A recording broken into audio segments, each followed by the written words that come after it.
பேதுரு இயேசுவோடு கூட நெருங்கி இருந்தான்.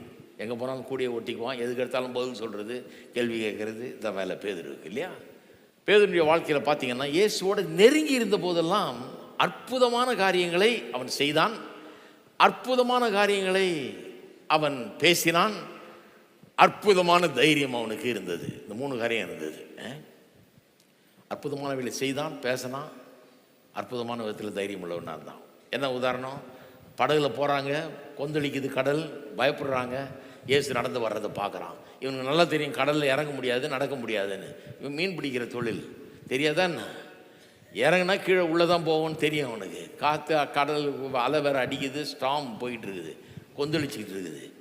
ஆனால் இயேசுவை பார்த்துட்டான். இயேசுவை கிட்ட பார்த்துட்ட உடனே அவனுக்கு மனமே மாறுது பாருங்க. இயேசு நம்ம கூட இருக்கும்போது எதையும் செய்யலான்ற ஒரு எண்ணம் வந்துடுது. இறங்குறான், நடக்கிறான், அப்புறம் முழுகிறான். ஏன்னா காற்றையும் அலையும் பார்க்குறான், முழுகிறான். அவனை தூக்கி விடுறாரு. 2 பேரும் போட்டுக்கு நடந்து வர்றாங்க. எப்படி இருந்திருக்கும் பாருங்க.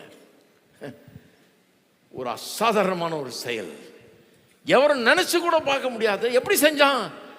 இயேசு இருக்கிறாரு, இயேசு இருந்தா போதும், எல்லாம் செய்திடலாம் அப்படிங்கிற ஒரு எண்ணம். 2வது உதாரணம் பாருங்க. 2வது உதாரணத்தை பார்த்தீங்கன்னா, அற்புதமானவர்களை பேசுகிறான் அவன். எப்போ பேசுனா?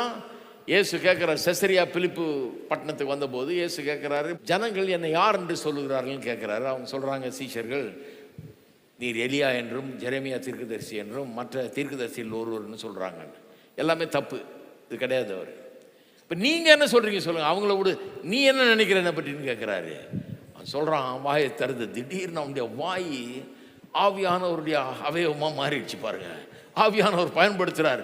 வாயை திறந்து பேசுகிறான். ஒரு பெரிய வெளிப்பாடை, அந்த வெளிப்பாட்டு மேலே தான் கர்த்தர் சபையே கட்டுவேன்ட்டார். அவ்வளோ பெரிய வெளிப்பாடு. அது என்ன வெளிப்பாடு? நீ ஜீவனுள்ள தேவனுடைய குமாரனாகிய கிறிஸ்து, அப்படின்னா நீர் தான் மேசியா என்கிறத பேசுகிறான். இயேசு சொல்கிறாரு, பேதுருவே, மாம்சம் ரத்தம் உனக்கு வெளிப்படுத்தவில்லை, இதை உன் அறிவு இதை பேசலப்பா, உன் எண்ணத்திலேருந்து பேசலை, உன் படிப்புலேருந்து பேசலை, உன் மத போதனையிலிருந்து பேசலை, நீ பிதாவானவர் உனக்கு இதை வெளிப்படுத்தி இருக்கிறார். இந்த கல்லின் மேல் சபையை கட்டுவேன் அப்படிங்கிறார். பாதாளத்தின் வாசல் அதை மேற்கொள்ள முடியாது. இப்படிப்பட்ட ஒரு வெளிப்பாடு ஒரு மனுஷனுக்கு வரும்போது அசைக்க முடியாதுங்கிற விதத்தில் பேசுகிறார். எப்பேற்பட்ட ஒரு வெளிப்பாடு பாருங்க. அதே பேதுரு கொஞ்ச நேரம் பொறுத்து இயேசு சொல்கிறாரு, நான் சிலுவையில் மரிக்கணும்னு சொல்கிறான். ஐயோ, நீர் அதெல்லாம் பேசவே கூடாது அப்படின்றான். அவனை பார்த்து இயேசு சொல்கிறாரு, அப்பால இப்போ கொஞ்ச நேரத்துக்கு முன்னால் தான் ஆவியானவருக்கு வாயை கொடுத்தான், இப்போ பிசாசுக்கு வாயை கொடுத்துட்டான்.